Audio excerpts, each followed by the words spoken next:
안녕하세요. 오늘의 핫 이슈를 깊이 있게 들여다보는 시간입니다. 도널드 트럼프 미국 대통령이 남미 대륙을 향해 다시 한번 강력한 드라이브를 걸고 있습니다.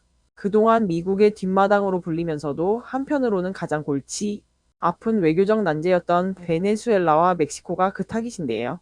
트럼프 대통령은 오는 15일 그동안 거리를 더웠던 베네수엘라의 야권 지도자 마리아 코리나 마차도를 직접 만날 예정입니다. 여기에 더해 멕시코 대통령에게는 마약 카르텔 소탕을 위해 미군을 투입하겠다는 초강경 발언까지 내놓았습니다.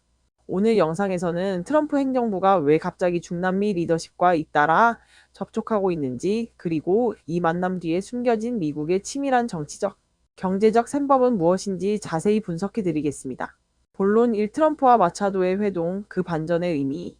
먼저 베네수엘라 소식부터 짚어보겠습니다. CNN 등 주요 외신에 따르면 트럼프 대통령은 오는 15일 마리아 코리나 마차도와 회동할 예정입니다. 마차도는 지난해 노벨평화상을 수상한 베네수엘라 야권의 상징적인 인물이죠. 사실 두 사람은 지난 10월 마차도의 노벨상 수상을 축하하기 위해 전화통화를 한 적은 있지만 이렇게 얼굴을 맞대고 직접 만나는 건 이번이 처음입니다. 주목할 점은 트럼프의 태도 변화입니다. 기억하시겠지만 트럼프는 니콜라스 마두로 전 대통령 축출 직후만 해도 마차도에 대해 냉소적이었습니다. 내부 지지나 존경을 받지 못하고 있다며 평가절하하기도 했었죠. 그랬던 트럼프가 왜 지금 그녀를 백악관으로 불러들이는 걸까요? 전문가들은 이것이 현재 베네수엘라를 이끄는 델시 로드리게스 임시 대통령과 임시 정부를 향한 강력한 경고 메시지라고 분석합니다. 미국은 현재 베네수엘라의 석유 기반 시설 재건과 원유 수입을 추진하고 있습니다. 이 과정에서 트럼프 행정부는 베네수엘라 임시정부에게 미국에 협조하지 않으면 언제든지 우리는 당신들의 대안인 마차도를 지지할 수 있다는 무언의 압박을 가하는 셈입니다. 즉, 마차도와의 만남은 단순한 축하 자리가 아니라 석유와 권력을 둘러싼 치열한 협상 카드로 활용되고 있는 것입니다. 마차도 입장에서도 이번 만남은 놓칠 수 없는 기회입니다. 그녀는 최근 교황 레오 14세를 접견한 데 이어 트럼프 대통령까지 만나게 되는데요. 정권 이양기라는 혼란스러운 시국에서 국제사회의 지지를 확보하고 자신의 정치적 영향력을 키우는데 이보다 더 좋은 그림은 없기 때문입니다. 트럼프가 그녀에게 힘을 실어주는 순간 베네수엘라 권력의 향방은 또다시 요동칠 수 있습니다. 본론 2. 멕시코를 향한 경고, 미군 투입하겠다. 시선을 조금 위로 올려 멕시코 상황을 살펴보겠습니다.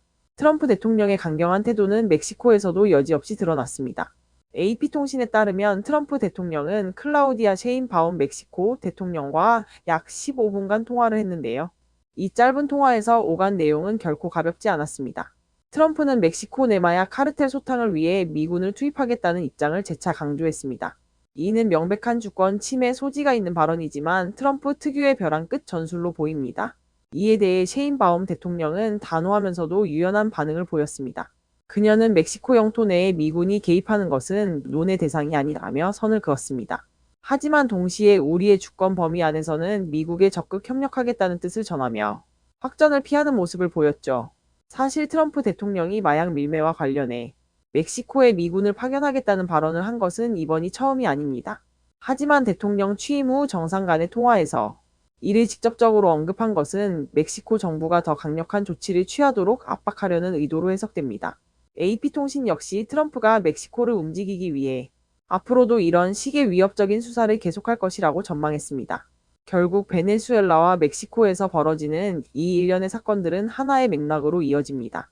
바로 트럼프 행정부가 중남미 지역에서 미국의 영향력을 다시금 강력하게 확대하려 한다는 점입니다. 베네수엘라에서는 석유라는 경제적 이익을 위해 야권 지도자를 지렛대로 삼아 현 정권을 압박하고 있고, 멕시코에서는 마약 소탕이라는 명분을 앞세워 군사적 옵션까지 거론하며 안보 주도권을 쥐려하고 있습니다.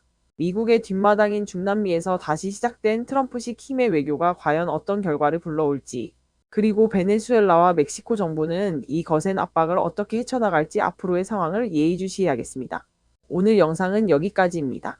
시청해주셔서 감사합니다.